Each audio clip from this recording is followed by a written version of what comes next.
Good morning. Every meeting has to have a final session, and this one is it. So I want to congratulate all the presenters and the participants in advance for being here. And we can go as long as you want. So we are going to have, with that in mind, we're going to have a change in order. Presentation number 74, predictors of completed suicide among emergency department visits for attempted suicides. The last presentation is going to go first in this session. And this is presented by Dr. Weldeslasi, Akanyemi, Hughes, Williams, and Cornwell from Howard University Hospital.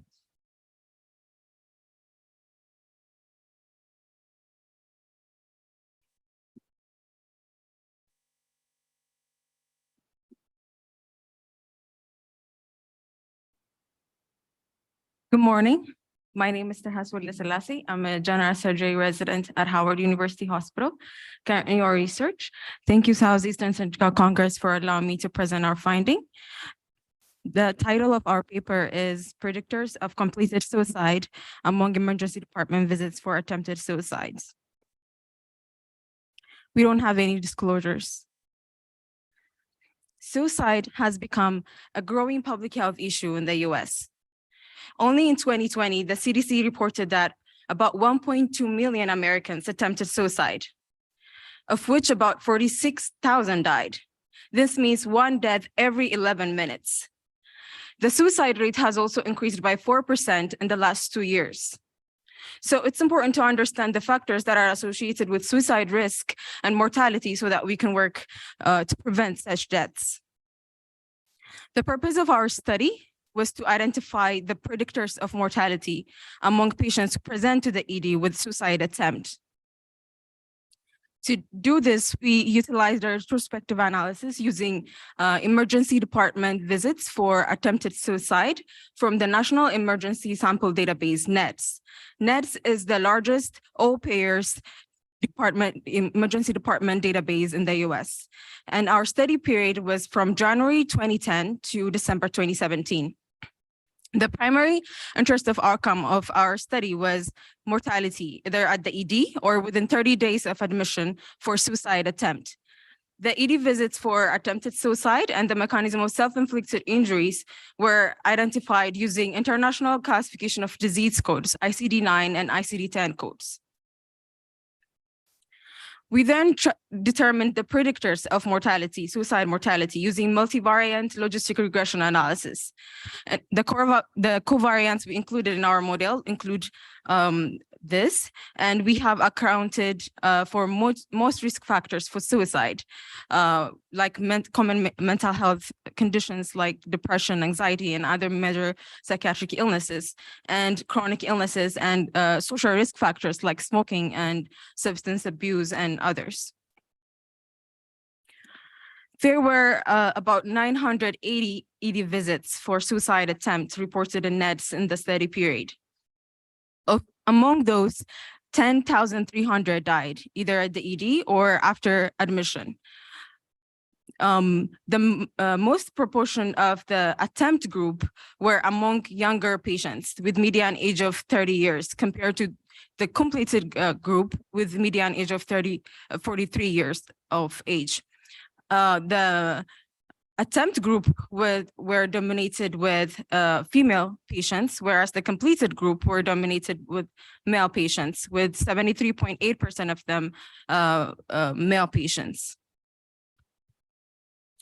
The most common mechanism of self-inflicted injury in our study was poisoning, followed by cut or piercing injury. And the most lethal mechanism of self-inflicted injury were firearms, followed by suffocation. So what did we find? What are the predictors? After our multivariate logistic regression analysis, the factors that we have identified to be the predictors of suicide mortality are higher age. With increasing age, the risk for having completed suicide increased, with the highest risk being among those with age above 65 years of age. And male sex. Suicide attempts are more prevalent with female, but it leads to higher mortality or higher death among male patients, which reflects the predisposition to use more lethal mechanism of self-inflicted injury like firearm with male patients. Looking at the geographical distribution of suicide, residents in northeast part of the US was associated with having the highest suicide mortality, followed by the South region. The West and Midwest part of the US region had lower risk with suicide mortality. Our study identified uninsured status as one of the predictors of mortality, followed by private health insured patients. Interestingly, relative to patients with private health insured patients, patients in Medicare insured patients had lower risk of suicide mortality. Another major finding of our study was the association between suicide death and increasing median income. The household median income was stratified in 4 quartiles. The first quartile had the lowest income, being less than $50,000 per year, and the highest income was quartile 4, which is more than $86,000 a year. Patients in the highest income quartile had the highest odds of mortality. There was a dose response effect at risk. With higher income, there was higher risk of suicide. Consistent increment in the rates in the odds ratio as we go higher with the median household income was observed. One of the limitations of our study was that we were not able to capture patients that completed their suicide before arriving to the ED. So this study cannot be used to see the prevalence as it would underrepresent the burden of suicide in the US.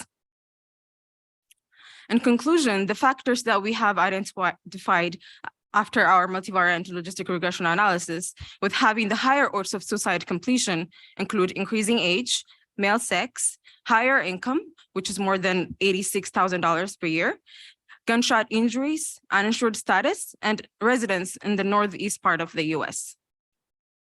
Thank you, and I'll be happy to answer any questions.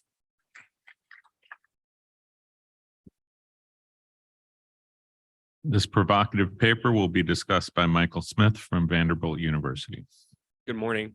I'd like to thank the Southeastern Surgical Congress and the Program Committee for the opportunity to discuss this timely and, well, unfortunately too sad manuscript. And I'd like to thank the authors and Dr. Weldeslace for a quite well done manuscript that was presented to me in a timely fashion. This discussion is very timely even more recent numbers from the CDC show that that number of 45,000 people dying by suicide is now up to 48 in our most recent numbers.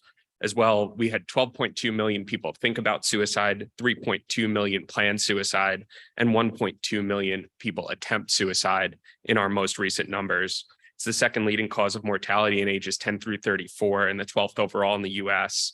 And with this on the rise, it's a problem that's increasingly burden to people of color and the LGBT community. So I'm really happy that you guys are doing this work. With that in mind, I have three questions. Number one, you address this in your limitations, but it focuses on those patients, at least with a survival bias to the ED. How do you guys plan to account for patients who were pronounced in the field and never transported? As well, you present that both the patients in the highest income quartile and the uninsured were both at high risk for mortality from a suicide attempt. How do you rectify this and what do we do with it in the future? And then finally, and I think most importantly, what can we do as a society, as trauma surgeons, as public health officials to try and help solve this problem? We know that less than 5% of people who survive a suicide attempt will go on to complete suicide or die by suicide in the future. So this presents us an opportunity, and how do you plan to help address it? Thank you. Thank you very much for the questions. So the first question, as we did our sampling, we have tried to make our samples as representative to the general population as possible. We have included all age group, and we used the National Emergency Department database. And we also utilized multivariate logistic regression analysis and tried to account for all factors that can potentially influence the association between the factors and the outcome, which is the suicide mortality. So the risk factors that we have identified to have a statistically significant association with the mortality after doing the analysis could potentially be applied to the general population, including the ones that you mentioned are announced on the scene. Also, some of the findings that we found, including women tend to attempt more, but male complete more, and firearms being the most lethal mechanism of self-inflicted injuries have also been identified with other studies as well. So it can these risk factors can apply to the general population and those including that did not come to the ED. In regards to your question with uninsured status, as you mentioned, higher income was associated with having highest risk, and we would expect the privately insured patients to have the highest. It's still the second highest risk for completing suicide, and but uninsured status had the highest risk of suicide mortality. And this can be secondary to the overall poor social determinants of health among this vulnerable population. And the uninsured status has also been shown to be associated with worst outcome after hospitalization, and is also associated with comorbidities like obesity and heart disease. So this suggests that continuing efforts with expansion of medical health plans can have secondary benefit with increasing the mental health access and also decreasing suicide morbidity and mortality. The third question in regards to the prevention, that's a good question because that's what we want to achieve with our study. We want to increase the knowledge in the matter so that we can potentially help with prevention. So one strategy on prevention can be, as we can understand from our study, is the ED discharge. Once patients come with attempt, the ED discharge gives us an opportunity to help ensure patients with high risk to have better access to mental health care and support. So this interventions designed in this setting could potentially mitigate morbidity and mortality associated with suicide attempt. The second is that since our study found that there is the higher earning individuals to have high risk of suicide, which goes with many studies that showed demanding jobs like physicians having high risk of suicide risk. The change can start from our house, the house of surgery that we have mentioned. We can work to provide means to decrease burnout and dissatisfaction in our field, and we can create an environment where residents can thrive and also implement strategies where physicians who attempt suicide, as well as those who have suicide ideation, could have help at their workplace. Really quickly, Bill Richards from Mobile, Alabama. You had a longitudinal study. That is, you did it over many, many years. Did you see a change in the demographics? That is, I'm really surprised that it was older patients that were more likely to commit or successfully commit suicide. Did you see a change over time? That's a good question. So the young patients tend to attempt, but the old patients were the ones who had a high risk of completing suicide.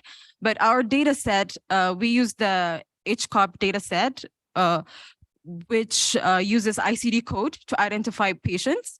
And since the ICD-9 code changed at 2015 to ICD-10 codes, we couldn't use these numbers to identify trends and change throughout the year. So that's why we did not mention about the trends in regards to that. Good morning, Mernal Shoko from the Medical College of Georgia. Great presentation. I wonder, in your analysis, did you identify patients who had previously attempted suicide? So even within the completed and alive patients, was that identified? And then maybe can that help you in your future endeavors for opportunities for intervention on the patients who survived their suicide attempt?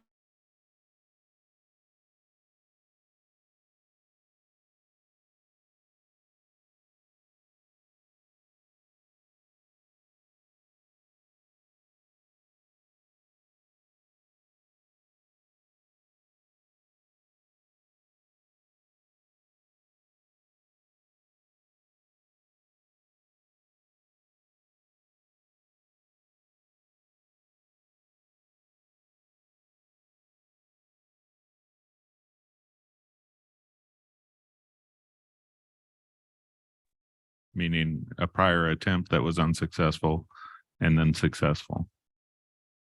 Again, no, we're not able to identify whether they were in the other group, and because we are just using the ED visits in their current present and follow them if they died at their ED admission or after discharge. So we're not able to see if there was a difference in that regard. Thank you. Thank you very much. Our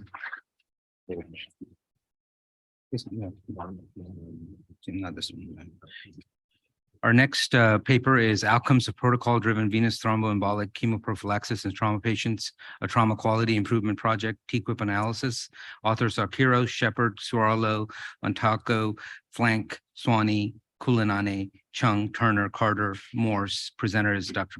Peter Quiros from Maine Medical Center.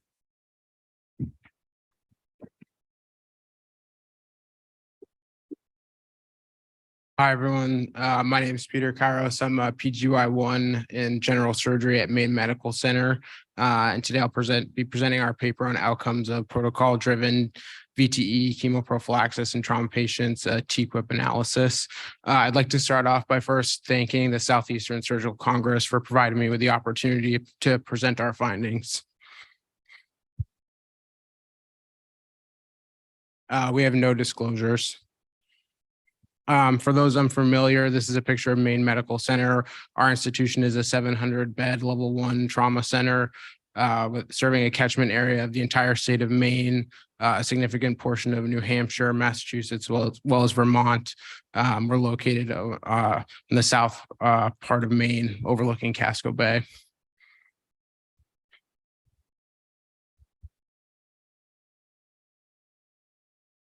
As many of you are acutely aware, trauma remains a leading cause of morbidity and mortality for patients of all ages, and trauma patients who survive their initial traumatic event are at a significantly higher risk for venothromboembolic disease than many other surgical patients. Much research has been done into VT prophylaxis, but there is a relative paucity of high quality data surrounding what is the appropriate and best VT prophylaxis in the setting of trauma patients. And we feel that our patients at Maine Medical Center are a unique data set that we felt warranted further evaluation.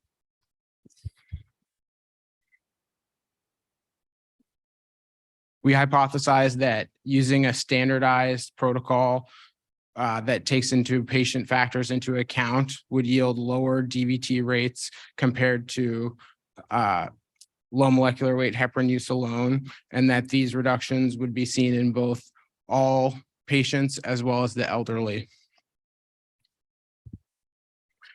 For our study, we collected demographic data, which included patient demographics, VTE rates, and VTE chemoprophylaxis types for both patients at Maine Medical Center and benchmarked hospitals that report their data to the TQIP database over the past 3 years. Over that same time period, our institution had a clinical practice guideline instituted to help providers choose appropriate VTE prophylaxis. In our system, this is a hard stop in our CPOE EMR system where you're not able to enter any further orders or close a chart without entering appropriate VTE based on our clinical practice guideline. And this clinical practice guideline was developed with our trauma surgery service, surgical critical care, pharmacy, and input from other surgical services as well. So here you can see the demographic data for all the TQIP patients and as well as Maine Medical Center. Notably on this slide, you can see that the mean age for patients at Maine Medical Center was significantly higher, as well as the rates of CKD and slightly increased length of ICU stay for our patients. And here you can see the results for our analysis. You can see that for patients at Maine Medical Center for all ages, there was a significant decrease in the rates of all VTE as well as DVT and PE specifically. And then for elderly patients, there was a decreased rate of overall VTE and DVT, but there was no significant decrease in PE. There's also a significant increase in the use of unfractionated heparin in our institution, which we think is significantly due to both the age of our population, the overall frailty of those patients, as well as our regional anesthesia group's preference to use unfractionated heparin when epidurals are being used in our patients. So in conclusion, we feel that our study shows that a protocol-driven VTE chemoprophylaxis was associated with significantly lower low molecular weight heparin use, as well as reductions in VTE and DVT in all patients, but no change in PE in the elderly, and that adherence to this clinical practice guideline rather than exclusive low molecular weight heparin use reduces VTE in all trauma patients. A few limitations to our study that we felt like were warranted noting were the lack of surveillance duplex ultrasounds at our institution, as well as the fact that TQIP data only represents a subset of all patients submitted to that database, and we have no control over which patients are evaluated via that database. And I'd like to thank the Southeastern Surgical Congress again, as well as Dr. Morse for his support, and open up to any questions.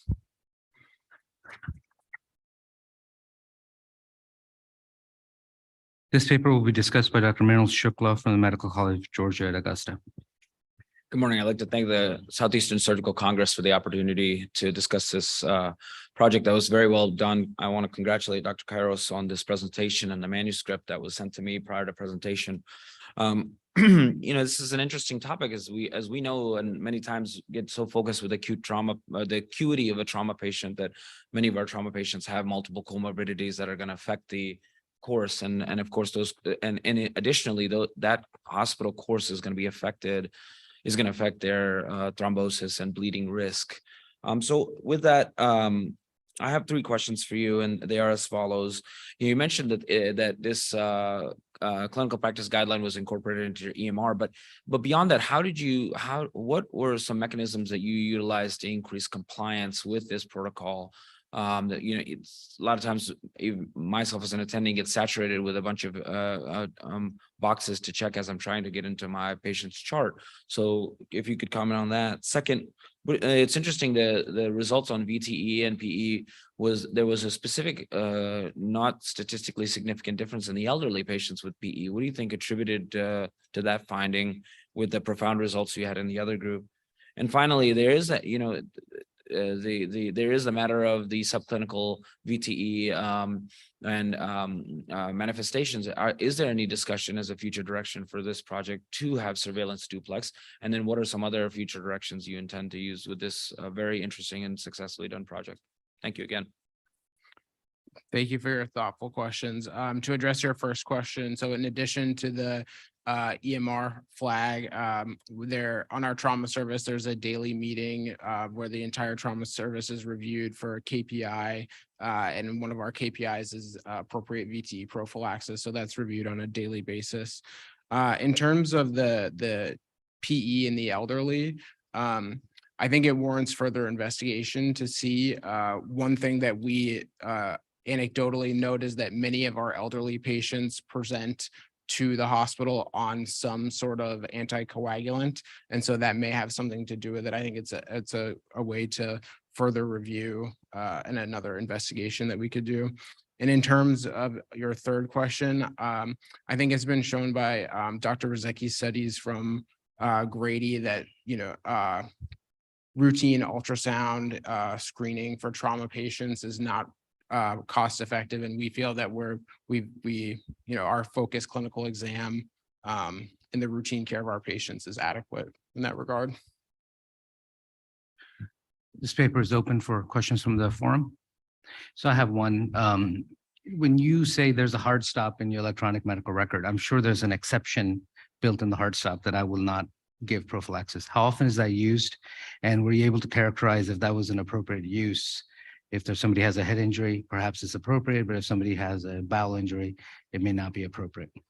So based on the TQIP data, we're not able to query that. However, that we further look at that on our daily KPI meeting, which is run through on our trauma service. And so I think it's another thing that we could investigate, but anecdotally, we're very careful reviewing those KPI indicators, and they're so you could bypass the EMR flag, but it will be reviewed again by multiple people.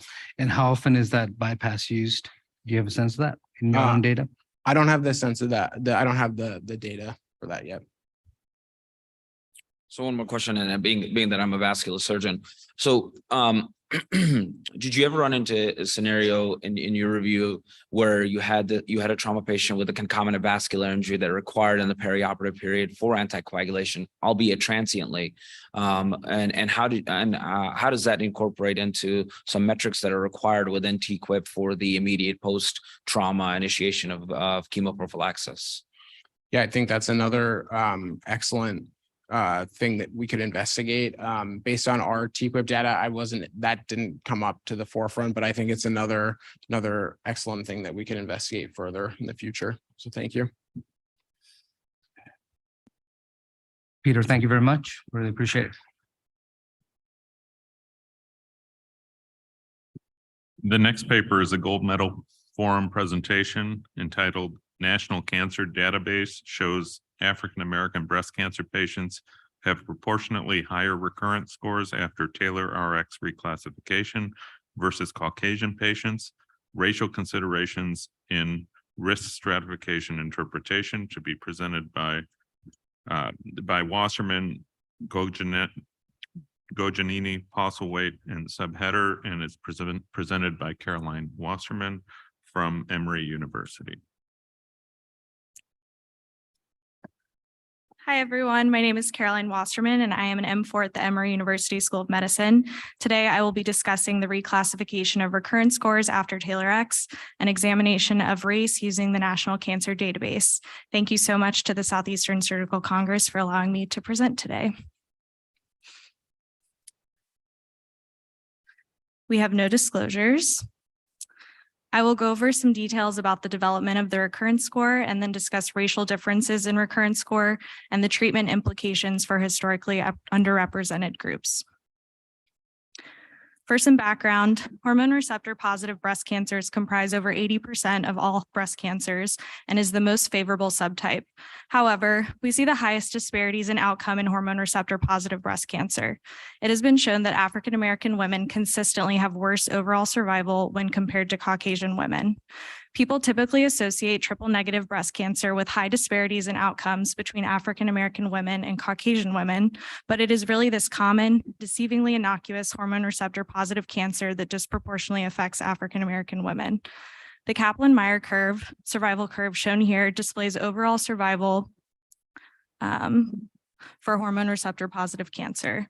The green lines representing low to medium risk of cancer recurrence show that African American women have a higher risk of recurrence even in this favorable subtype. Historically, treatment decisions were informed by analyzing clinicopathologic features and utilizing clinical judgment to risk stratify patients. In the mid-2000s, genomic assays were developed that provided a more objective test to guide treatment decisions.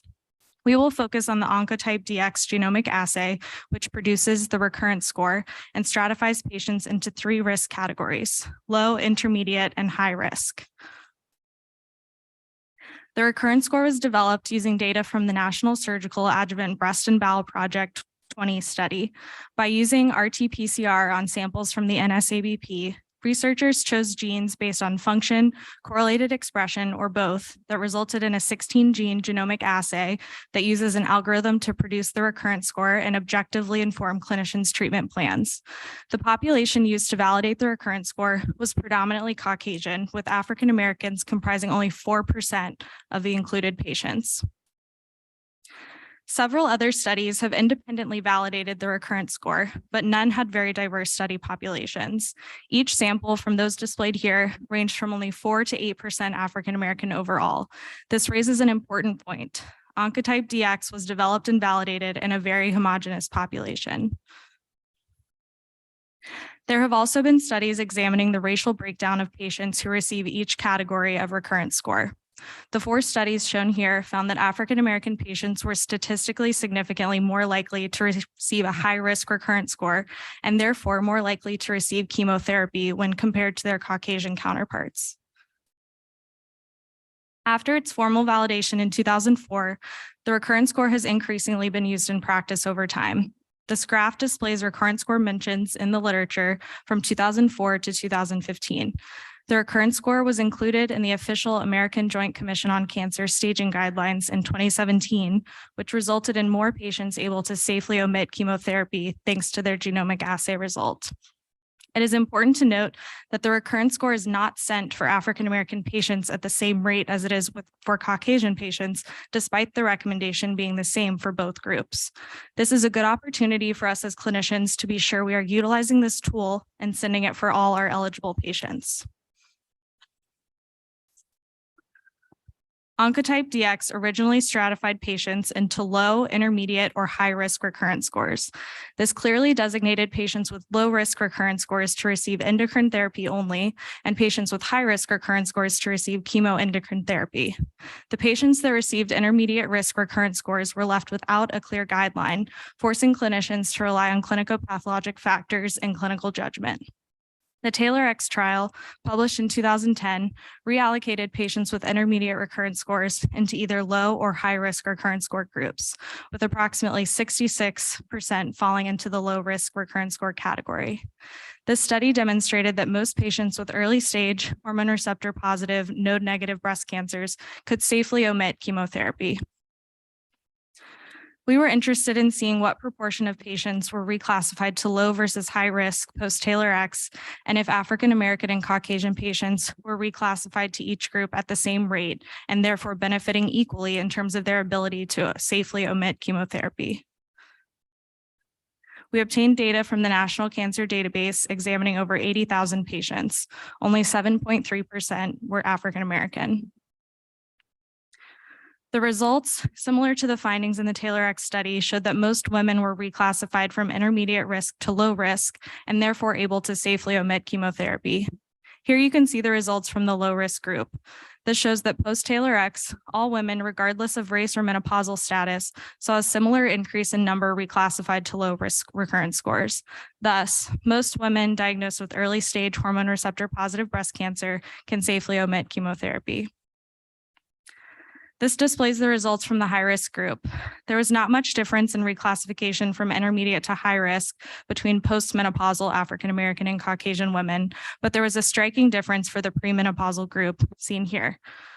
African-American patients were more likely to be reclassified to high-risk recurrence scores than Caucasian patients, particularly in this premenopausal group. So young African-American patients are more likely to receive chemotherapy compared to Caucasian patients. Overall, most women were reclassified to low risk and therefore able to omit chemotherapy. However, the benefit was not equal between African-American and Caucasian patients. African-American patients are significantly more likely to receive chemotherapy. A natural next question would be, since African-American patients received more chemo, did they have better outcomes? The data shows that despite receiving higher rates of chemotherapy compared to Caucasian women, overall survival of African-American patients with hormone receptor-positive breast cancer is still worse than Caucasian women. The Kaplan-Meier survival curve shown here displays the disparity in overall survival for high-risk African-American patients. Since we know African-American patients do not do better, we wonder if the recurrence score is accurate in all patient populations. There have been several studies examining the performance of the recurrence score in different patient populations, and some data shows that recurrence score performs significantly worse in African-American patients compared to Caucasian patients. This becomes most evident when looking at high-risk recurrence scores. A study by Ibrahim et al. Showed that for every 10-point increase in recurrence score, the result is less accurate in African-American patients when compared to Caucasian patients. Since African-American women are more likely to receive a high-risk recurrence score and therefore receive chemotherapy without any survival benefits, it begs the question, perhaps we should consider an assay designed specifically for African-American patients. While there is not an assay on the market for African-American patients, there are two assays that were developed in a Korean population, the OncoFree and the breast cancer test. Both have been shown to have similar prognostic accuracy when compared to the recurrence score. Moving forward, randomized controlled trials should focus on recruiting a diverse patient population that is representative of the group of patients it will serve and guide treatment for. The big takeaways we discussed are that 1, genomic assays are a helpful tool for determining need for chemotherapy, but it is important to keep in mind that they may not perform equally in all our patients. 2, we are giving chemotherapy to proportionally more African-American patients than Caucasian patients and not seeing any survival benefit. We're not suggesting that these women should not receive chemo, but maybe this is not enough to mitigate their risk. We may need to consider other targets in this high-risk patient population. 3, the recurrence score may not be as generalizable for non-Caucasian patients, and therefore we need to continue to develop this technology and focus on including a diverse patient population from the very beginning so that the test is appropriately risk stratifying our patients. Thank you again to the Southeastern Surgical Congress and to my mentor, Dr. Subadar.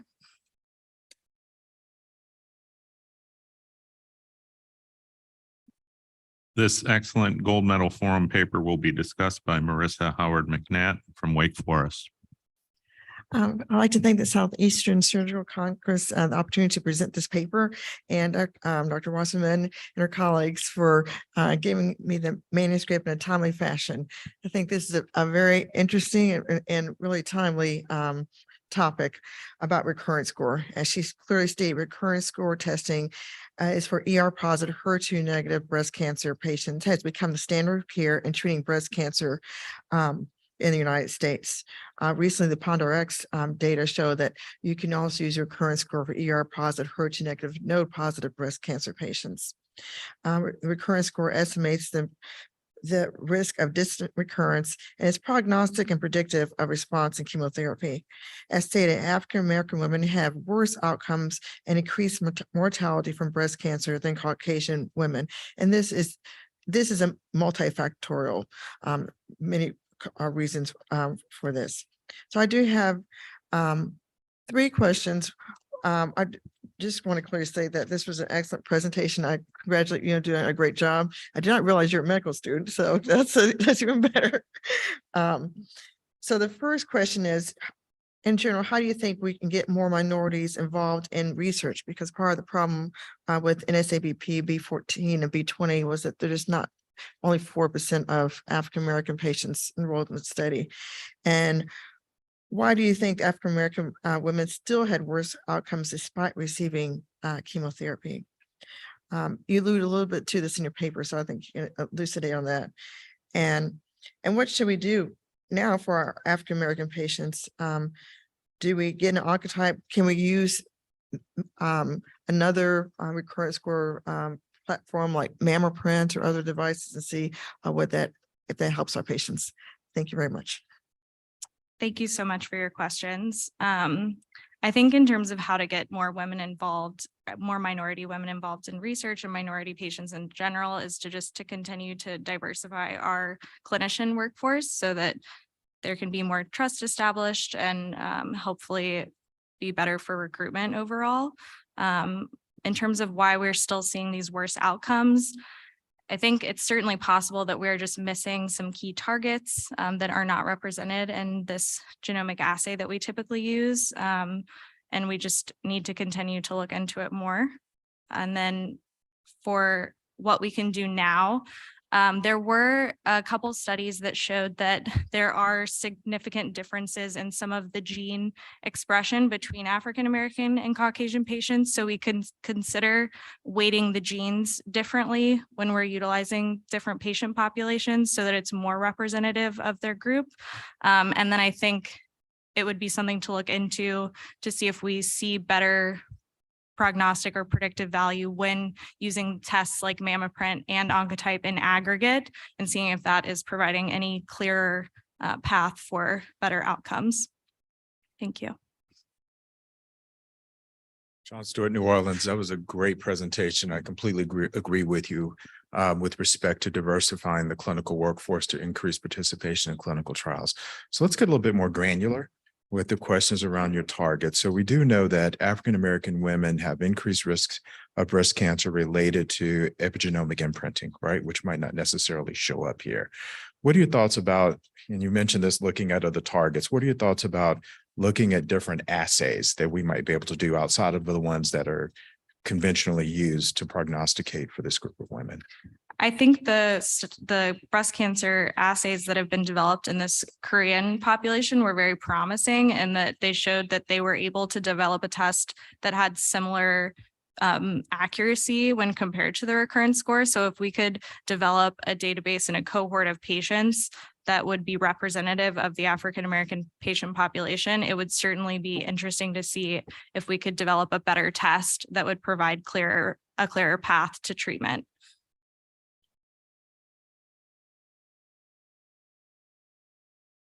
Once again, congratulations on being a gold medal finalist, and we have a plaque for you. So. Thank I get you. to do this. Thank you so much. You're welcome. Here. Appreciate it.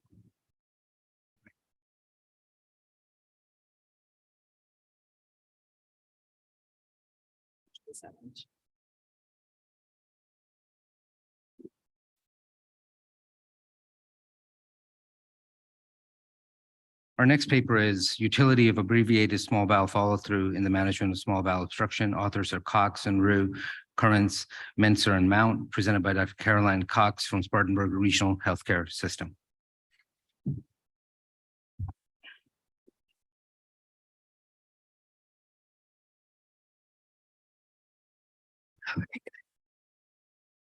Good morning. My name is Caroline Cox. I'm a Sorry, PG. Caroline, this was also a gold medal finalist.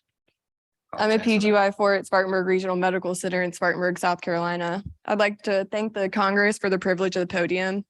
Today, I'll be talking about the utility of abbreviated small bowel follow-through study in the management of small bowel obstruction.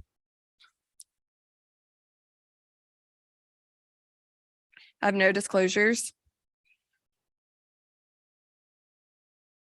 Small bowel obstruction is a common surgical complaint, and it's the direct cause of approximately 12 to 15% of surgical admissions with 300,000 operations performed annually. In-hospital management of small bowel obstruction results in healthcare costs exceeding $2 billion per year. UK-based NASBO, or the National Audit of Small Bowel Obstruction Standards, recommend gastrographin administration within 48 hours of admission for SBO. And Bologna recommendations provide evidence that surgery should be considered if the obstruction does not resolve within 72 hours after a trial of non-op management. But there are no strict guidelines or overwhelming consensus for the conservative management of small bowel obstruction. Much of the data about SBO, its impact on the healthcare system, and its management comes from a landmark study in 1994. More recently, data shows that water-soluble contrast can be both diagnostic and therapeutic in bowel obstructions. Gastrographin is a highly osmolar iodinated contrast agent and possesses a mild laxative effect. It's a hypertonic solution causing fluid to be drawn into the lumen, helping to reduce intestinal wall edema and stimulate peristalsis. The specific goal of our study was to evaluate the utility of implementing an institutional protocol for the management of SBO using water-soluble contrast. So the idea for this study began as a quality improvement project in 2020 when I was an intern. Dr. Mount, Dr. Currents, and myself appreciated a large amount of subjectivity and variability in the timing and method of trials of conservative management for SBOs admitted to mainly the acute care surgery service at our institution.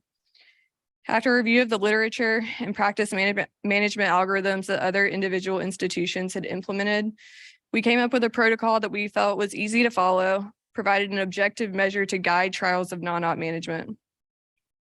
Initially, it was designed as a change of practice for acute care surgery service specifically, with the protocol available to other surgical services to be used at the discretion of those providers.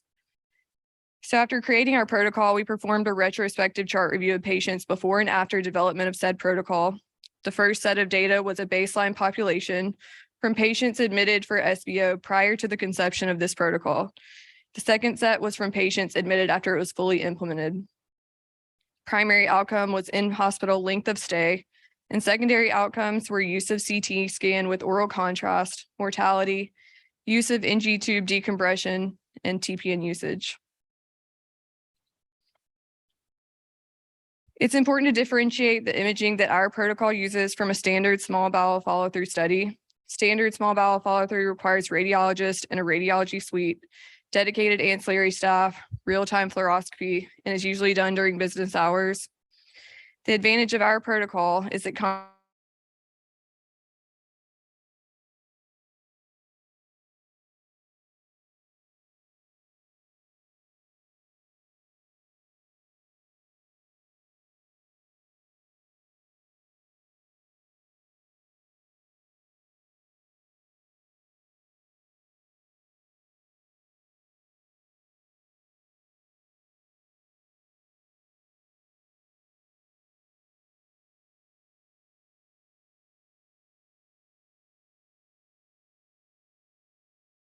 contrast, we did not administer additional contrast. We followed with serial x-rays to evaluate for progression.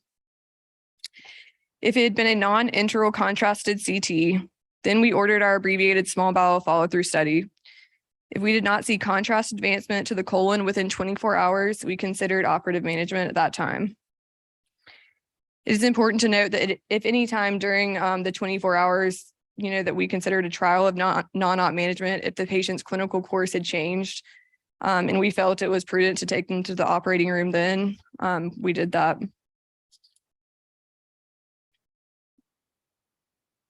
Here are baseline characteristics. For the most part, patients in the pre and post implementation groups were similar. Interestingly, we did note that there were fewer patients in the post protocol group with prior abdominal surgeries.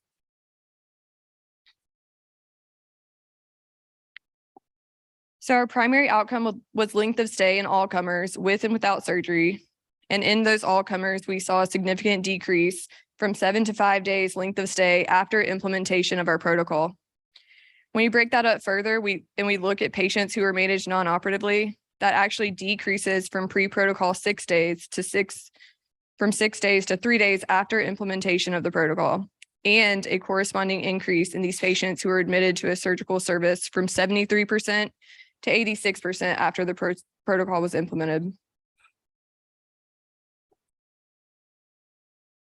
So this is just another way of looking at that length of stay decrease in just the patients who were managed non-operatively.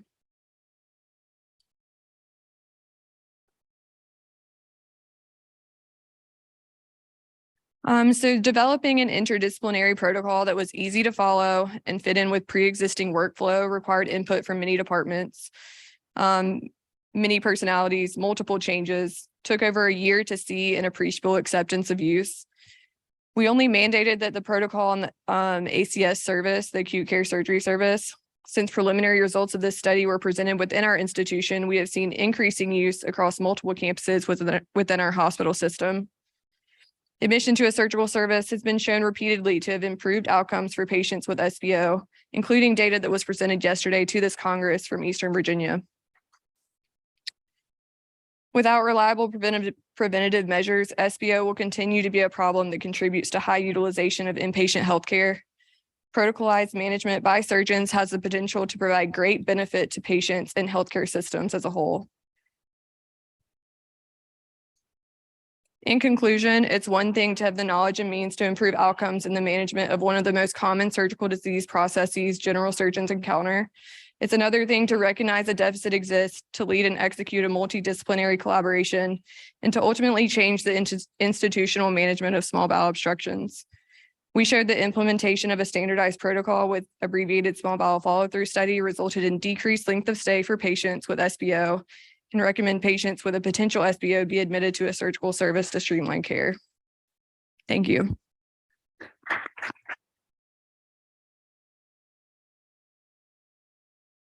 This excellent paper is going to be discussed by Dr. Tariq Wasfi for Ascension Genesis Hospital. I would like to thank the Southeastern Surgical Congress for allowing me to discuss on this wonderful work by Cox and her colleague.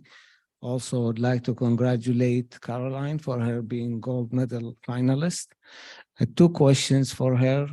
First one is, can you explain why the post-protocol patients had a higher mortality than the pre-protocol, considering they have significantly lower comorbid conditions such as diabetes, COPD, and prior surgery? Do they have additional diagnoses besides intestinal adhesion? And does this high mortality reflect on the fact that they have a shorter length of stay? And the second question is, post-protocol patient had a shorter length of stay than the pre-protocol group. Would you contribute that to the fact that they had higher rate of CT and GI series done to those groups? And thank you. And again, congratulations. Thank you for those great questions. So for question one, we designed and powered the studies to specifically look at length of stay. All comers with an ICD code of small bowel obstruction were included, and we did not stratify by any other reasons for admission. Mortality was 2.5 versus 7.5% with a not significant p-value of 0.1. Also different was the rate of prior surgery, which was significant. Although not a significant finding, there were more patients in the post-protocol group who required surgery. We didn't stratify mortality among these groups. It's possible that the higher rate of surgery was associated with additional diagnoses such as ischemia or malignancy, but that certainly would affect mortality. That said, we did break down length of stay and showed a decrease among all comers, those without surgery and those with surgery, the last being not significant. We did not track operative pathology, however. For the second question, as far as the lower length of stay and then the higher rate of CT and GI series, it's unclear that the higher rate of CT contributes to decreased length of stay. The water-soluble contrast is what we think contributes. This is the most important finding for this study. Higher rates of CT may identify partial obstructions or transient obstructions that rapidly resolve with water-soluble contrast. No matter how we broke it down, post-protocol length of stay was decreased. Thanks, Dr. Cox, and congratulations on your gold medal forum paper here. It's really interesting. I guess I've reached that point in my career where I'm going to show my age, dating back to the pre-80-hour work week when the adage was, don't let the sun set on a small bowel obstruction. The pendulum has swung way away from that now. my question is, how do you, do you apply this protocol to all small bowel obstructions, or are there small bowel obstructions where they're complete related to a hernia or partial that you specifically apply this protocol to? And then my next question was, you may have answered, is how, what sort of things like pushed you to the operating room, and how, like, did you track that as part of your study? Or like, how many patients that were in the protocol had perforation, small bowel ischemia, that sort of thing, necrosis that pushed you to the operating room that may have been delayed by being part of the protocol? That's actually, as I've seen these guidelines sort of develop over the past decade, that's been my biggest resistance and reluctance to participating in them, is that serial abdominal exams has been the way that we've monitored these, in my practice. And I'm always, when I admit a small bowel obstruction, whether it's, partial or whatever, like, I'm always nervous that the sun's going to go down and we're going to miss something and the patient's going to have an untoward outcome. Thank you. And congratulations again. Thank you. Excellent questions. And I'm glad that you mentioned that. We did not, rewrite the book as far as who you take to the operating room and who you, wait on. I think radiologic imaging is the mainstay of deciding, what imaging findings are the most concerning, aside from clinical exam, obviously peritonitis, things on CTs that would make you concerned and go to the operating room faster. Mesenteric swirling, mesenteric edema, hypoattenuation of the small bowel wall indicating venous congestion, along with a concerning abdominal exam. We would not recommend this study in this 24-hour trial for those patients. Again, the ischemia malignancy may have, an impact on longer length of stay. We didn't look at surgical pathology. That would be, an excellent thing to look at in the future. Annie Carpenter from the University of Florida. Great presentation. We have a very similar protocol at our institution, but it actually requires 8 to 12 hours of NG tube decompression prior to initiation of the study, due to concern for possible aspiration, pneumonia, and pneumonitis as a complicating factor. Are there any plans to initiate such a protocol or such a modification to the protocol, or have you looked at occurrence of aspiration pneumonia in these patients? We haven't specifically looked at, rate of aspiration pneumonia, but you bring up a good point.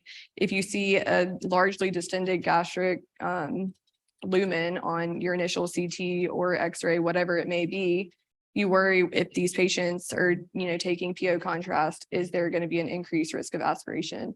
A lot of the times although I didn't mention it in our protocol, we'll decompress patients for a period of 2 to 4 hours before administering PO contrast through the NG tube. So hopefully that can cut down on the risk of aspiration. Dr. Cox, I'm going to ask you a question about what is the chicken and what is the egg in this. Is it the protocol or is it a protocol that really makes the difference here?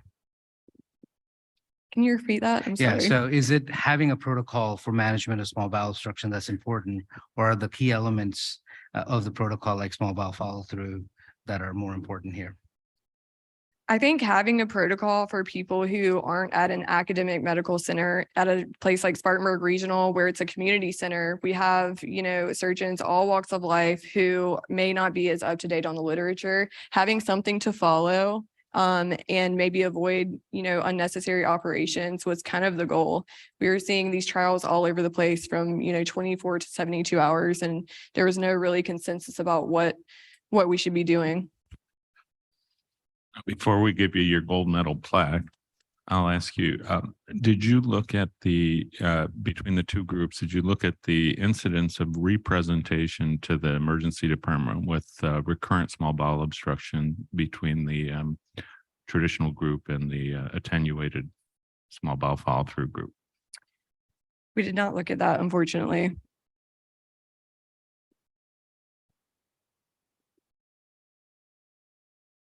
Congratulations on an Thank excellent you. and very good job. Great job. with So you.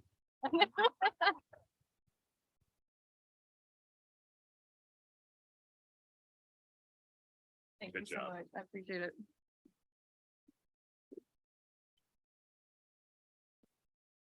The next presentation is the effect of an enhanced recovery protocol on pediatric colorectal surgical patient outcomes at a single institution by Eakes, Purcell, Birkbauer, Adams, McCauley, Mangat, Lupa, Akinkotu, McLean, and Phillips from the University of North Carolina. I'd like to thank the Southeastern Surgical Congress for allowing me to share our results with you today. My name is Allie. I'm a fourth-year medical student at UNC School of Medicine. And today I'll be talking about the effect of an enhanced recovery protocol on pediatric colorectal surgical patient outcomes at a single institution at UNC. I have nothing to disclose. So enhanced recovery protocols have been present since the 1990s and are aimed at reducing the surgical stress faced by patients.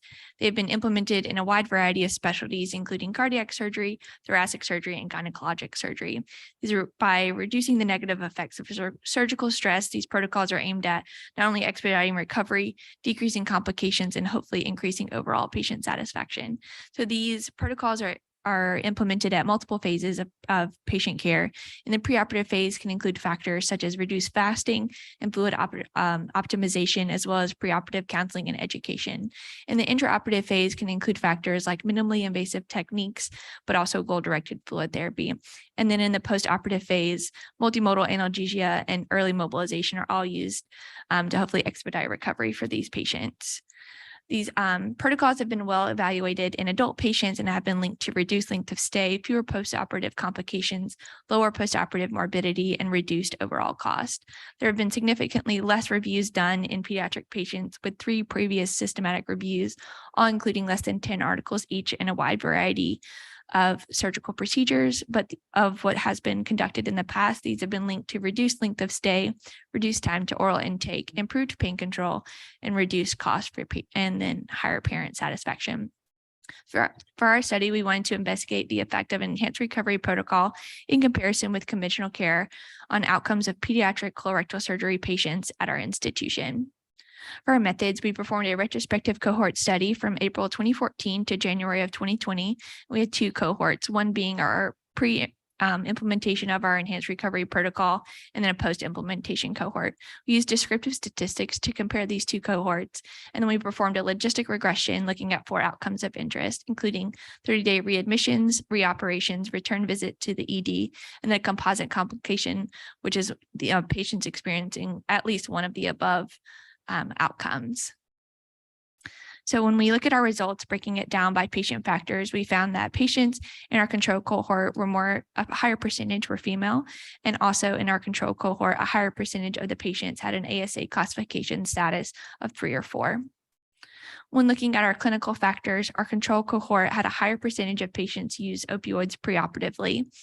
Intraoperative characteristics. So our enhanced recovery protocol group had a higher percentage of patients that received a block, had a lower total amount of morphine removal equivalents intraoperatively and perioperatively, and also received fewer total intravenous fluids in the OR. We found no difference in the procedure length, but also the use of laparoscopic surgical technique between our 2 cohorts. When looking at our postoperative characteristics, our enhanced recovery group had again, fewer morphine removal equivalents prescribed on the floor, had lower postoperative intravenous fluids administered, and then had a Foley placed for a shorter amount of days and a shorter postoperative length of stay.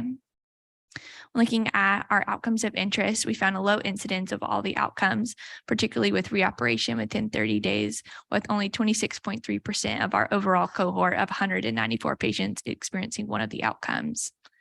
When looking at our linear regressions, you can see our accrued and adjusted values for all of the 4 outcomes of interest.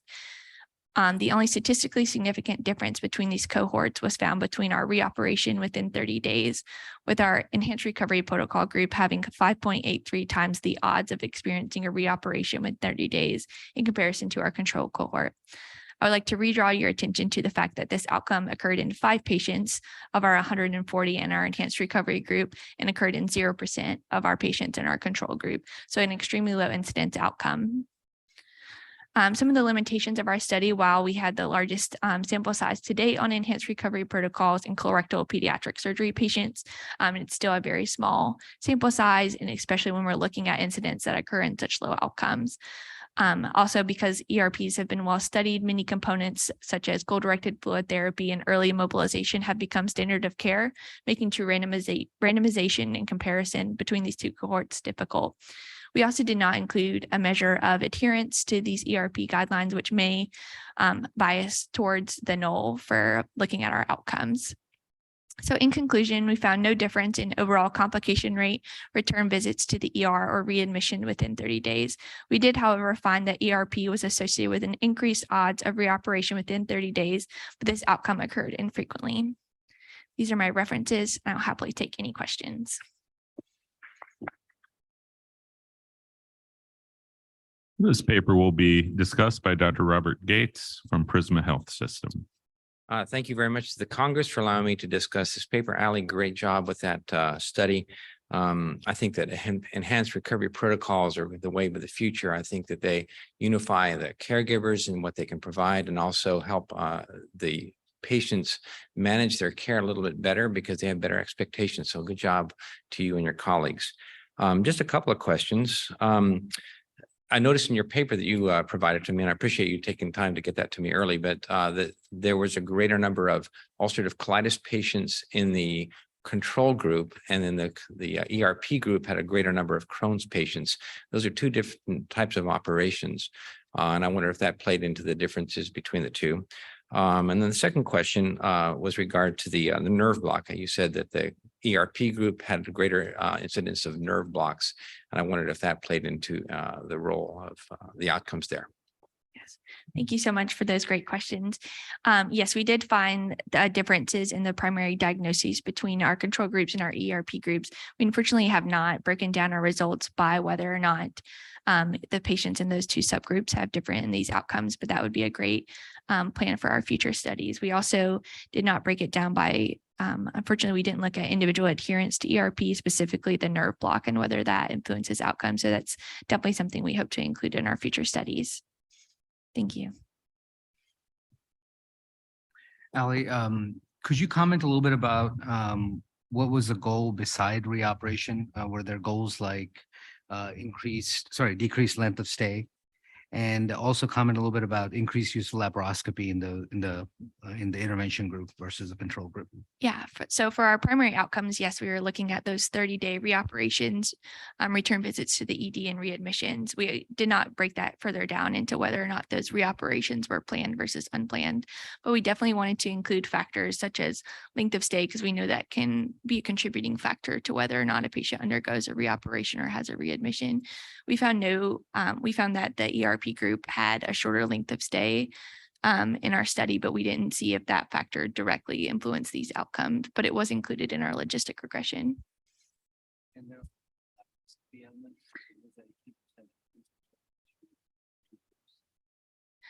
Yes, we also included the use of a laparoscopic technique in our logistic regression, but we did not find that one factor was a significant difference in whether or not these patients had an odds of each of the complications.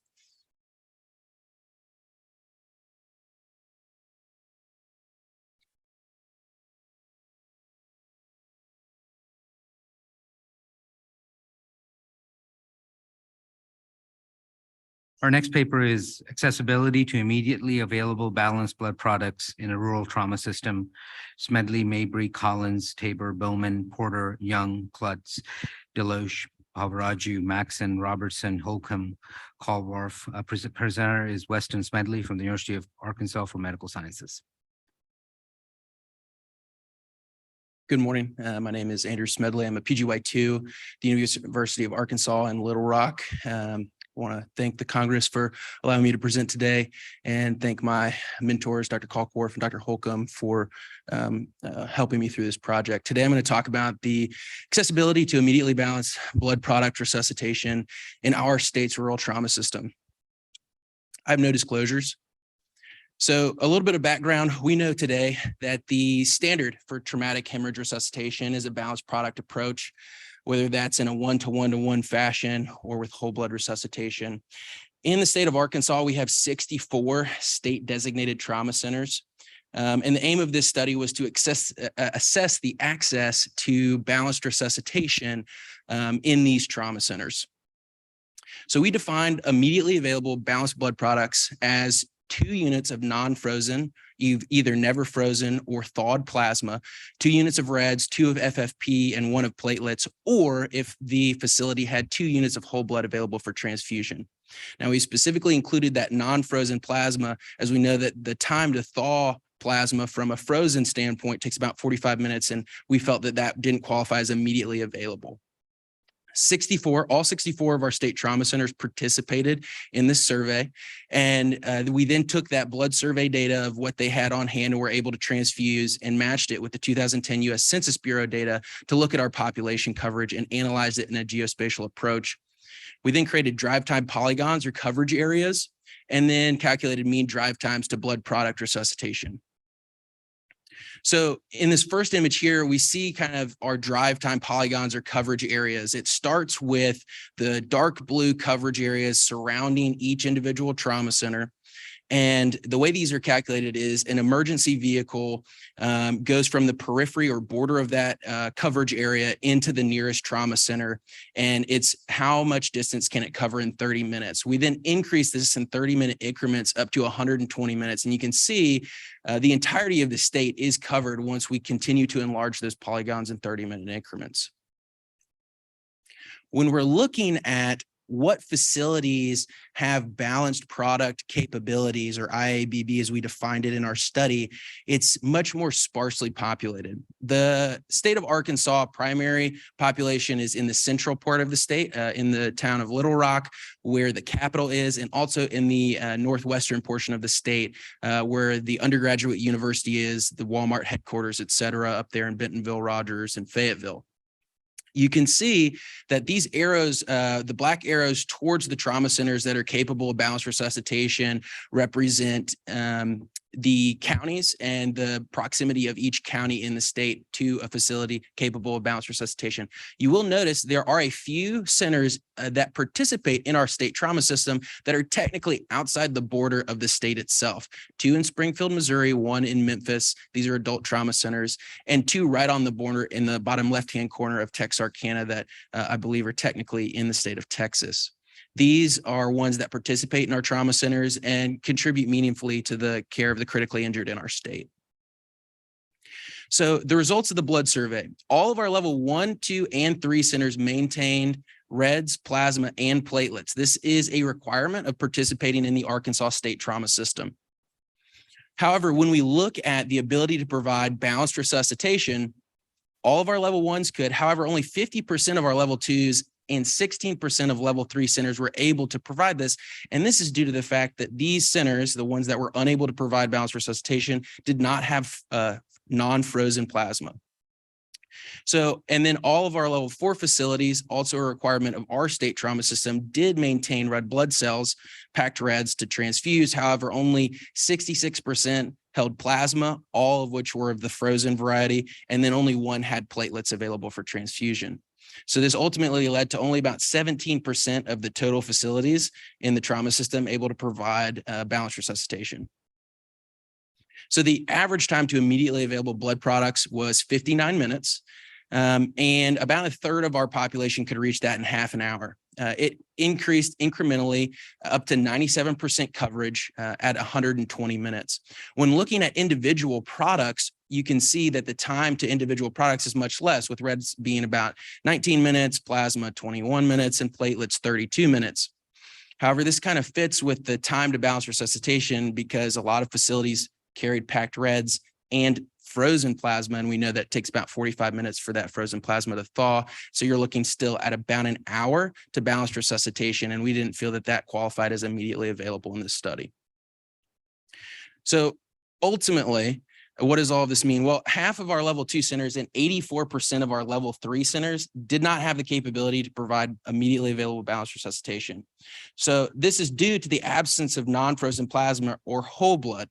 Now, we know that in the past 10 to 20 years with the developments in Afghanistan and Iraq and the Middle East conflicts, we've seen a progression back to whole blood transfusion.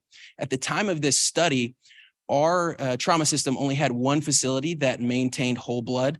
And this was already a facility that could provide balanced product resuscitation. Since the time of this study, we have a few more facilities that now maintain whole blood, specifically the facility that I work at, University of Arkansas. However, none of these facilities that maintain whole blood today are ones that did not meet that criteria. These are all large facilities that already met the criteria for balanced resuscitation. So where do we go from here?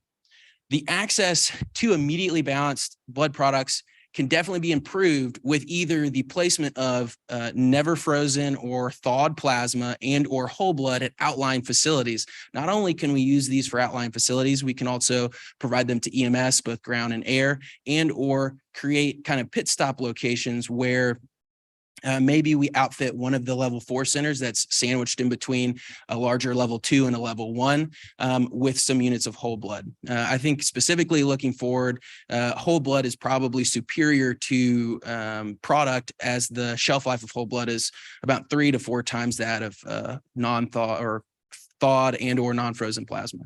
Thank you, and I'll take any questions.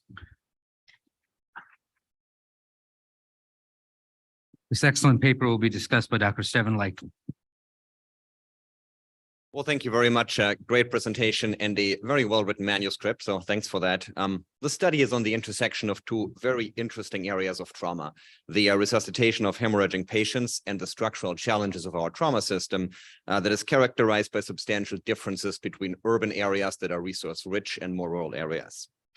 The resuscitation of bleeding trauma patients has moved from whole blood during the world wars at the beginning of the last century to a large amount of crystalloids, all the way up until the 8th edition of ATLS in the 2010s, and some trauma surgeons in the room here might still remember that. Then we learned from our colleagues in the military that we should really stop flooding our patients with crystalloids, but instead give them red cells. And we learned from your paper that the situation looks fairly good for that. 85% of patients in Arkansas, which is a rural system, have access to red cells. Now, over the last decade, the prompt and proper trials, they told us that our patients don't just need red cells, but all the blood components, preferably in balanced or 1-to-1 ratio.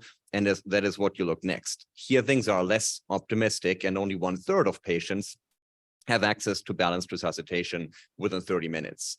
You indicated that there is a twist to that story, and that is that even by now, balanced resuscitation is on the way out and is being replaced by whole blood.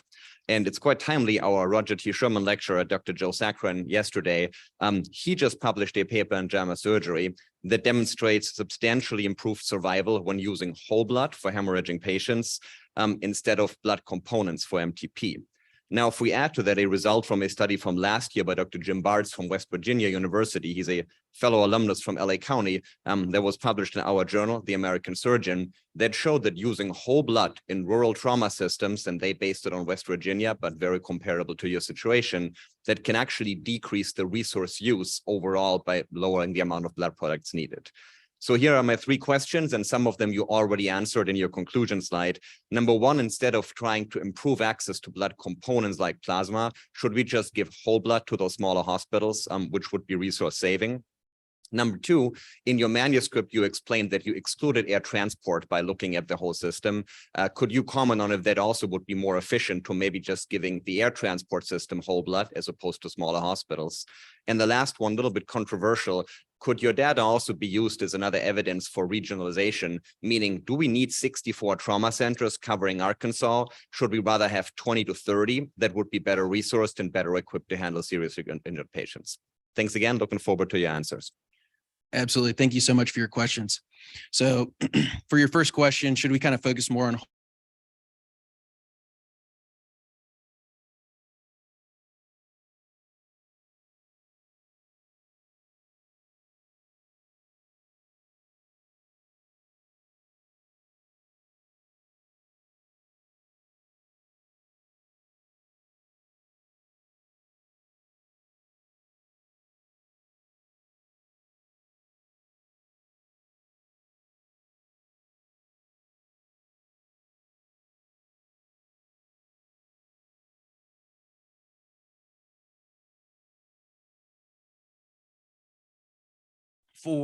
in our paper, we did kind of exclude air transport as its own kind of thing. We you absolutely could increase the accessibility of blood product with air transport, specifically the higher level of training of the nursing staff on those air medical transports does provide the opportunity for whole blood transfusion. We are still working on getting facilities in the state whole blood, much less a fragmented private sector system of air medical transport, which I know is even more complex than getting the people who are already participating in the state's trauma system. And then kind of focusing more of our resources on larger centers and trying to kind of streamline that. I think really try to focus on almost a hybrid model. So this kind of this is really the strength of a geospatial approach, is being able to identify, yes, all 64, we had 35 level 3 or level 4 centers. All 35 of those probably don't need to stock whole blood. But if we can identify a few strategically positioned points between kind of in the desert zones between these level 2 and level 1 facilities that have that balanced product and staff those with whole blood, I think we can rapidly increase our access to balanced resuscitation or whole blood while being very conscientious about our resource utilization. Other questions from the floor? So, I mean, this impact of the blood availability, let's say, is not just for trauma. It's for other surgical services, obstetric services, GI bleeders, and other things. How would you go about getting a better sense of what outcomes are here, like beside just for the trauma system, based upon your initial analysis already?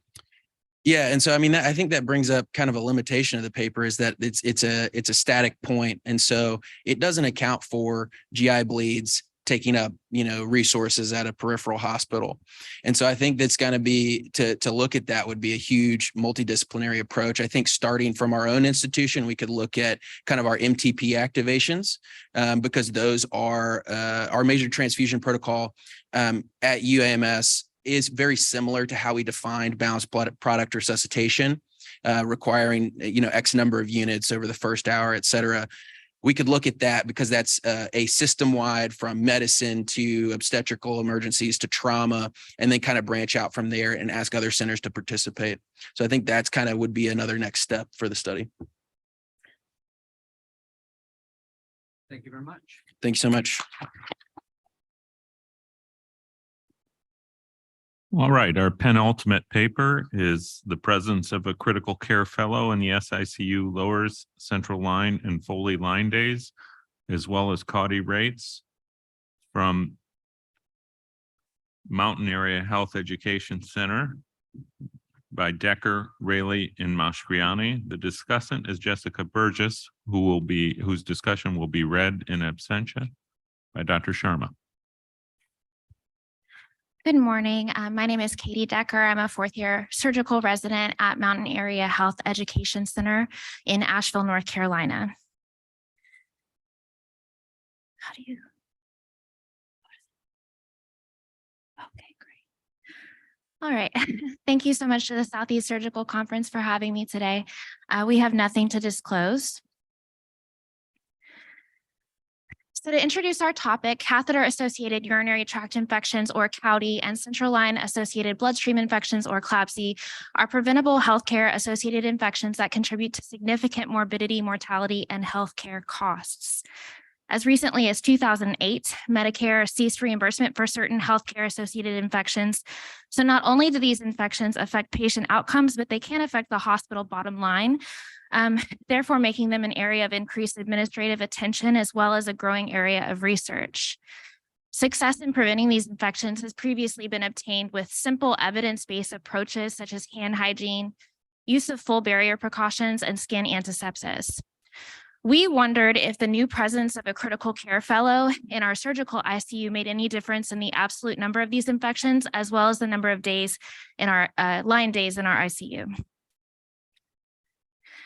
So just to give you some background on our hospital, Mission Hospital is an 800-bed tertiary center in Asheville, North Carolina, in the process of evolving several new training programs.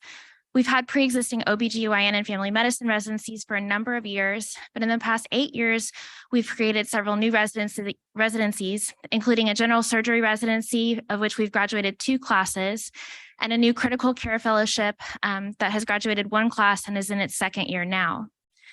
The addition of new programs allows for examination of the effects of the academic influence on hospital outcomes. Hospital infection monitoring. So the National Healthcare Safety Network, the NHSN, is a division of the CDC, and they are the body tasked with tracking healthcare-associated infections. CMS mandates yearly reports from all acute care facilities for several different infections, including Klebsiella and Cowdy, as well as ventilator-associated infections, SSI, C. diff, and MRSA bacteremia, to name a few. 2 main metrics are considered when reporting this data. One is the standardized infection ratio, and the other is the standardized utilization ratio. To talk a little bit more about these, we did look at the standardized infection ratio in our study, and this is a summary measure that's used to compare individual hospital data to local, regional, and national benchmarks, and it's the observed healthcare-associated infections divided by the predicted number of infections. The number of predicted infections is calculated based on aggregate data and is assigned to that facility.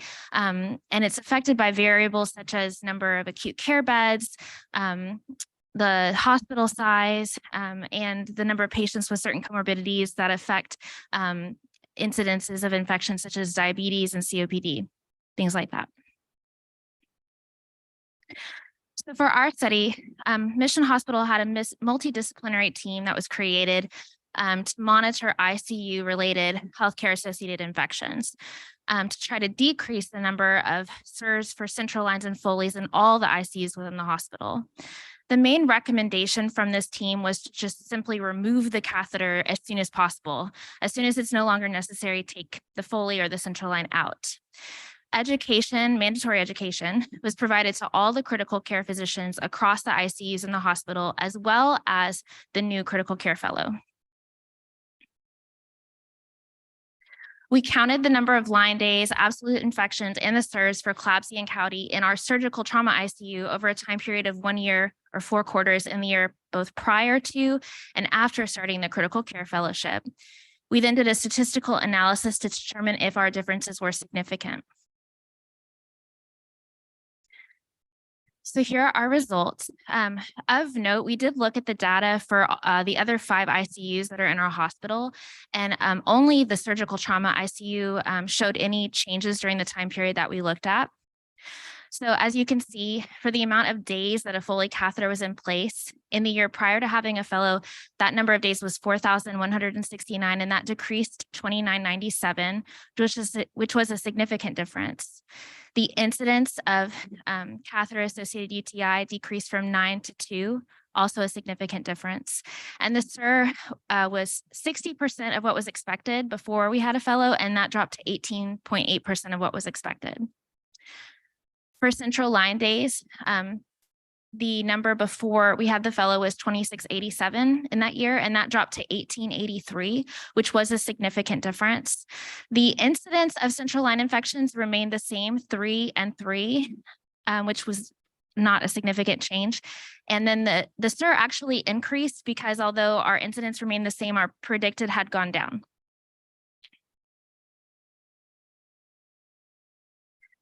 So for our discussion points, the presence of a critical care fellow did make a significant difference in the line days for central lines and for Foley catheters, as well as a difference in the Cowdy rates. We believe this has to do with continuity as well as a behavioral reinforcement that the fellow provided in our ICU. For example, in our surgical trauma ICU, we have 13 different attendings, each of which may be present in the ICU once every several months.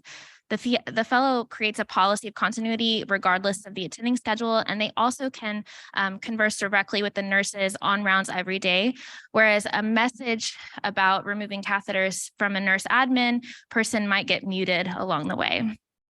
We also noted that the Cowdy rate decreased, whereas the Klebsiella rate stayed the same. And when we're considering that, we thought one idea might be that behavioral adaptation may more readily affect the Cowdy rates. For example, in our trauma ICU, many of our central lines are getting put in emergently in the trauma bay, for example, which may be less than ideal aseptic technique, whereas the Foleys are more likely to be placed in the ICU.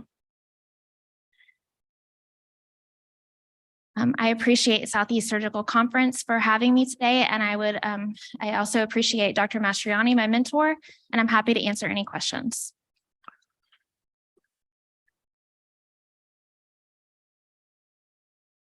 Dr. Jessica Burgess, invited discussion will be read by Dr. Sharma. I'll be invoking my Dr. Burgess. All right. Thank you, thank you, Southeastern Surgical Association, for allowing me the privilege of discussing this research. I would like to applaud Dr. Decker and her colleagues on their efforts towards quality improvement in their ICUs and reducing the incidence of hospital-acquired infections. As we're all aware, CAUDIs and central line associated CLABSIs are not only detrimental to our patients, but a constant marker by which we, our nursing colleagues, and our hospitals are measured and compared. The ability to decrease the rate of CAUDIs and decrease Foley and central line days in a 6-month period is certainly commendable. I have several questions for the authors regarding this study. First, was this study created prospectively or retrospectively? If the fellow and members of the ICU team knew that the study was being performed and the proposed result, was it simply the Hawthorne effect producing these positive results? While I appreciate the continuity of the presence of a critical care fellow, do you think the same results could have been achieved through your ICU nurses and unit nursing manager? What are your institution's plans to continue this improvement when the fellow is not rotating within the unit, or if there are years in which the fellowship program doesn't fill its open positions? How would you suggest that other ICUs without a fellowship program apply what you have learned to their own units in order to decrease hospital-acquired conditions? Thank you again for this interesting research. I'd like to thank Dr. Burgess for these questions. For the first question, this was a retrospective trial. So we looked at this after the fellow had been in place, and it was not discussed that we were going to look at this ahead of time. So this was retrospective. And that answers the first and the second question. So while it's well known that the CLABSI and CAUDI rates are something that we need to focus on, it wasn't known that this was going to be studied. And so I don't think the Hawthorne effect played a large role in this. The fourth question was, how would we continue the change in years that we don't have the critical care fellow? That's a really great question. I think that one thing that we saw with starting this fellowship is that it actually did create a cultural shift within the ICU. I would hope that that cultural shift, where this is something that we focus on and talk about on rounds every day, would continue with that behavioral change. But I can't say for certain that that would be the case. I think it does make a difference to have that fellow in there with the focus on that. And I forget the third question. I apologize. How would you suggest other ICUs learn from this and apply it to their fellowship program? I see. I think that's a great question. I think this gives us an interesting perspective if certainly for regional hospitals that don't currently have fellowships, that having an academic focus is one way to create a cultural change. As far as places that already have a fellowship, I think that involving the fellow in and like more administrative tasks such as this might be something that could be focused on. Thank you. Alan Marr from New Orleans. Very nice presentation. You said in your discussion that you thought CLABSIs were unchanged because you all did emergency or crash lines mostly. So do you have or do you not have a policy to change out crash lines within 24 hours? We do have a policy in our ICU to try to change out crash lines within 24 to 48 hours. How often we're able to do that based on the patient circumstances is not something that I looked at specifically, but I do know from my experience working in the ICU that that is not always possible. And I can't say for certain why exactly the CLABSI number did not change. It could have just been we were unlucky that year, but I wanted to give some reason behind it. Thank you so much for your question. Hi, Michael Mount from Spartanburg, South Carolina. So it's more of a comment, I guess, than a question, but I really appreciate seeing things like this. It's important for those of us who are at community hospitals where we constantly have to push our administration to continue supporting medical education, funding it, and expanding programs, seeing things that connect the learners with the system, with the numbers from CMS that the administrators really care about is very important and valuable to us. So I just wanted to thank you. Thank you so much.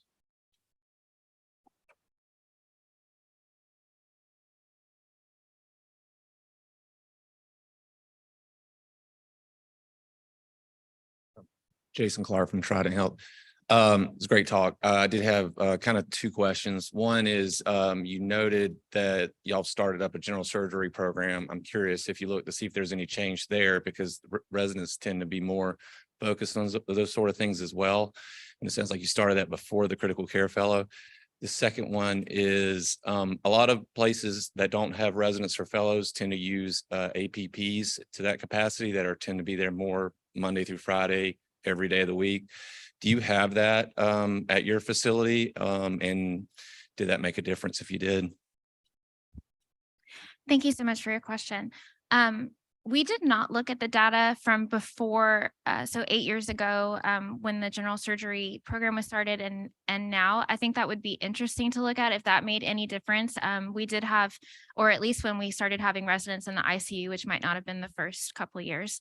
So I think we could look at that, and that would be another thing that could have interesting data. And as far as APPs, I know that some of the other units use APPs, like the cardiac ICU and the medical ICU. And so we didn't look at specifically how that might play a factor. I do know that over this time period, despite all of the providers having the same education, only the unit that had the critical care fellow was the one that had any changes. Thank you so much. Right, the last paper of our scientific program, but not the least. Pathologic tumor regression is associated with improved survival in pancreatic cancer. Authors Nicholas, Karen Rodini Fitzgerald. Presenter is Dr. Laura Nicholas from Maine Medical Center. Hi, everyone. My name is Laura Nicholas. I'm a fourth-year surgical resident at Maine Medical Center, and I just want to thank you all for hanging around till the end to hear this, and also to the Surgical Congress for the opportunity to present my data today. So pancreatic cancer is a highly deadly disease. It's only the 11th most common cancer, but it's the third most common to cause cancer-related death. It has an overall median survival of only 6 months, and in part, this is due to the advanced stage at which most patients present. Only about 10 to 15% of patients are candidates for upfront resection, and this leaves the remaining 85% or so to require neoadjuvant or definitive chemoradiotherapy. Surgery is the only curative treatment, with a goal being an R0 resection, because this has been shown to be associated with improved survival. This means that neoadjuvant therapy plays a very important role in downstaging patients to increase the chance of achieving this R0 resection. Trudy and the group at Mayo Clinic looked at those with borderline and advanced disease and found that those who were downstaged successfully following neoadjuvant chemotherapy had a high rate of successfully achieving these R0 resections. Downstaging can be measured in a number of ways. 2 suggested definitions include a decrease between clinical and pathologic AJCC stage group, or using histologic grading systems for tumor response. These histologic response scores aim to measure the microscopic tumor burden that remains at the time of surgery following neoadjuvant therapy. And therefore, these scores may offer an improved measure of downstaging. One such scoring system is the modified Ryan scheme, which is currently recommended by the American College of Pathologists to be routinely reported in pancreatic cancer pathology reports.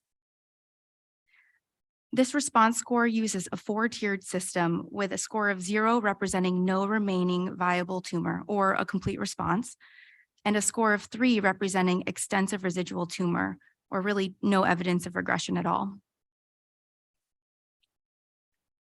The aim of this study was to determine if downstaging in our cohort, as defined in these two ways, was associated with a survival advantage, and to determine which measure of downstaging is better, a change in AJCC stage group or a College of American Pathologists tumor response score.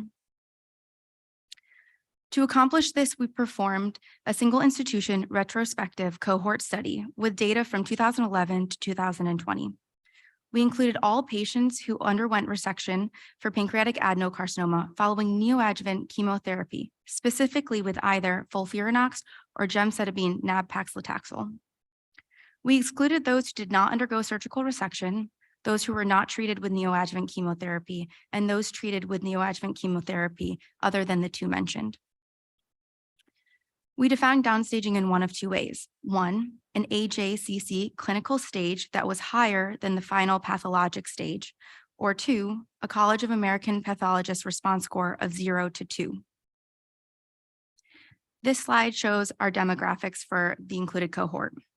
87 patients met inclusion criteria. Maine is a fairly homogeneous patient population, so the vast majority of patients included were white and privately insured. 63% of patients were treated neoadjuvantly with FOLFIRINOX, compared to 22% who were treated with gemcitabine nab-paclitaxel, and 15% were treated with both, indicating a change in therapy due to toxicity or progression.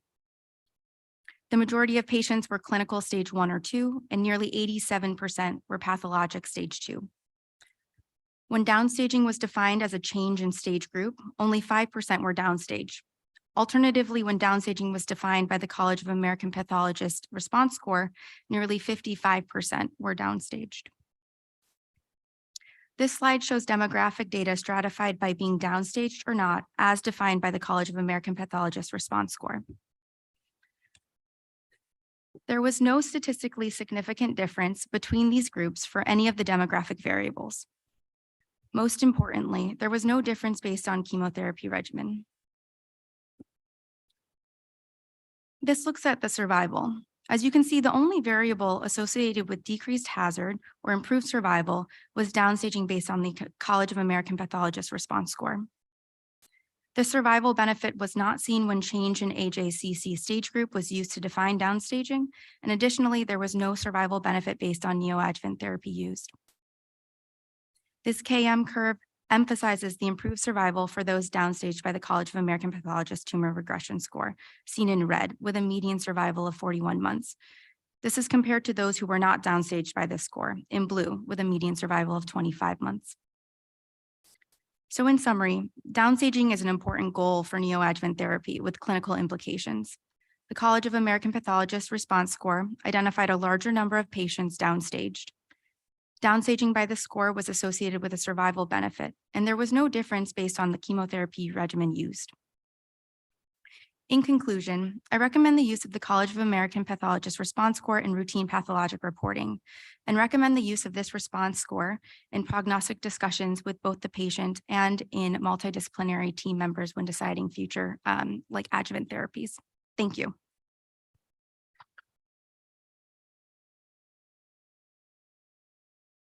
This excellent manuscript will be discussed by Dr. Clancy Clark. Thank you, Laura. This is an honor to discuss this as the last paper of the whole session, and I'll keep it brief so everyone can leave. But great job, great work, great presentation. I'll just say thank you for giving me the manuscript as well, well written. In this study, it was a retrospective comparative cohort study, and basically you showed that if there is some chemo response based on histology, the patients live longer. That's a very meaningful thing. And I had just two questions, but what I'm curious about, and one of the questions is, now that you have this data, there's other variables or information in the pathology report like margin status, lymph node positivity, tumor size, which all feed into discussing with the patient what to do. How would you use that information with this now to guide adjuvant therapy, whether that's radiation or chemotherapy? That's my first question. Second question is, based on these results, would you ever consider, if you're treating a person, to biopsy them another time to say we should continue with chemotherapy or we should switch chemotherapy? Is this enough data to say, don't go to surgery yet, we should do another biopsy to change our care? Thank you for those really interesting questions. I appreciate you reviewing everything. To answer your first question, I think this is one piece of data in the scheme of a grand scheme of a lot of data that we get in these pathologic reports. And I think it is important to look at all of those variables when deciding what the next step is for treatment. I know that the way that we use this response score is we consider it along with all of those other variables, in particular, node positivity is something we really consider when deciding whether or not to move forward with radiation, but also what chemotherapeutic regimen to use moving forward. If someone responded really well to the one that they were on preoperatively, we would consider using that for their postoperative chemotherapy. If they had less of a response on this score, we would consider changing it to something else. To address your second question, I think that this is promising data and really interesting. Obviously, I believe that. But I don't know that it's enough to fully change the practice as far as adding an invasive biopsy preoperatively to decide whether or not to pursue surgery.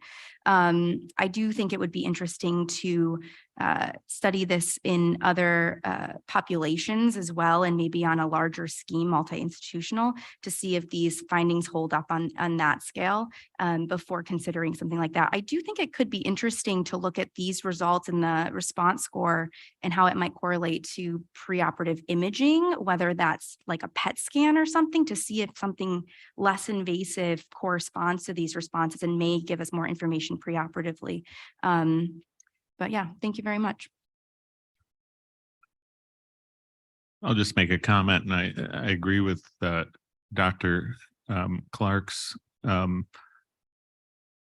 proposal that using these type of data to establish whether or not patients should undergo surgery is a reasonable, at least intellectual exercise, and sort of reinforces the age-old adage that Blake Katie talked about with cancer, which is biology is king and selection of patients is queen. So thank you for your excellent presentation and for coming all the way from Maine. I think it's warmer in Maine than it is in this room. So I might agree with that.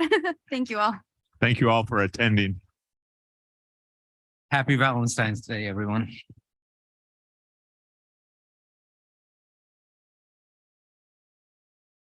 We have a couple announcements, sorry, before, as you're walking out. So one is CME credits can be claimed on the app up until April 1st of this year. And you can access the meeting app by computer or tablet to view the recordings of all the sessions in this year's meeting. Please safe travels home, and we will see you in Florida on February 3rd through 6th of next year.